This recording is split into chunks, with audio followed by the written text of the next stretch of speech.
You know, when we talk about the big names of the Protestant Reformation, Luther and Calvin are usually the first ones that pop into our heads, right? But what about the guys who were building the bridges between them? Well, today, we're going to dive into the mind of one of those key reformers, Martin Bucer, and really unpack his powerful, systematic take on one of the biggest questions there is. How are we saved? So let's just start with a question I bet we've all thought about at some point. Are people born good? Are we born bad? Or are we, just some kind of blank slate? It's this really fundamental question, and honestly, it's the perfect way to get into our topic today. For Martin Bucer, this wasn't just some abstract philosophical game. No, he believed the Bible gave a really clear answer, and he built his entire theology around it, starting with a very sharp diagnosis of, well, the human condition. Okay, so let's start with the problem just as Bucer saw it. I mean, you can't really find a cure until you know the diagnosis, right? So what exactly is the problem with humanity? Bucer, like a lot of the reformers, really grounds his diagnosis in this idea of original sin. And look, this isn't just about Adam and Eve making one bad choice. It's way deeper than that. Think of it almost like a spiritual genetic condition, a disease that's been passed down through the entire human race, corrupting our very nature from the moment we're born. And just listen to how Bucer himself puts it. He calls it an infection and corruption of the whole man. The language there is so important. This isn't some minor flaw. It's total. It affects literally everything about us, even our ability to think straight. Our judgment itself, he says, is warped. And the consequences of this are, well, they're pretty severe. Because our nature is corrupt, we're fundamentally cut off from God. And Bucer uses some really stark biblical language here. In our natural state, we are dead. Not just sick, not just far away, but spiritually dead. And because of that, we're completely unable to even look for God or follow his will by ourselves. All right, so the diagnosis is grim. But that leads to the next logical question, right? Can't we just fix ourselves? Can't we just use our free will to, choose to be better? Bucer tackles this idea head on, and his answer is absolutely central to his entire system. And look, Bucer isn't denying the obvious. Of course we make choices every single day. You chose to watch this. We decide what we're going to eat, where we're going to go. That ability to choose is absolutely real. But here's where Bucer makes this critical distinction. He basically argues our will works in two different arenas. When it comes to everyday stuff like picking up a pen or deciding what to have for lunch, yeah, our will is free. But when it comes to spiritual choices, when it comes to turning toward God, our will is completely bound. Because of that warped judgment we talked about, it's just fundamentally unable to choose God on its own. So here's the big takeaway. Our will isn't some neutral referee in the spiritual battle. According to Bucer, it's actually hostile towards God. Our natural desires are, as he puts it, corrupt and perverse. And that means any solution that relies on our own unaided choice is it's a non-starter from the get-go.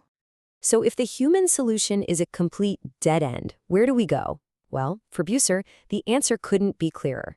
You have to look to the divine solution.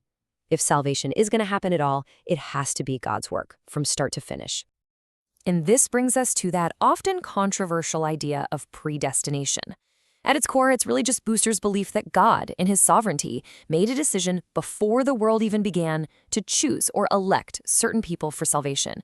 And here's the key part. That choice is based entirely on God's grace, not on anything good he saw in them. So, how many good works, how much personal effort, how much human striving goes into God's decision to save someone? According to Bucer's system, the answer is 0, a big fat 0. It's all about God's free, gracious choice. And right about now, you're probably thinking the big, unavoidable question.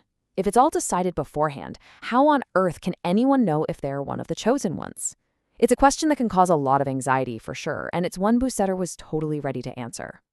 Bucer does something brilliant here. He completely reframes the whole issue. He says, don't try to peek into God's secret plans.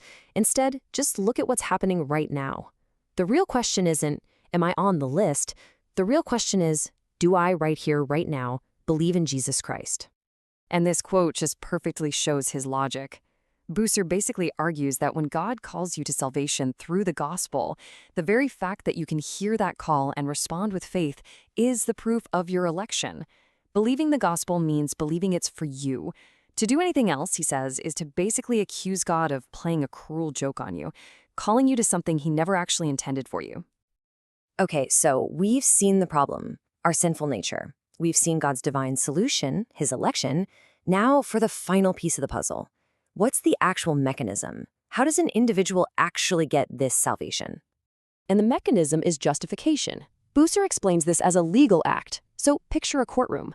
God is the judge. The sinner is guilty. But through faith, God acquits the sinner. He doesn't just forgive them. He declares them righteous by crediting the perfect righteousness of Christ to their account. It's like a cosmic transfer.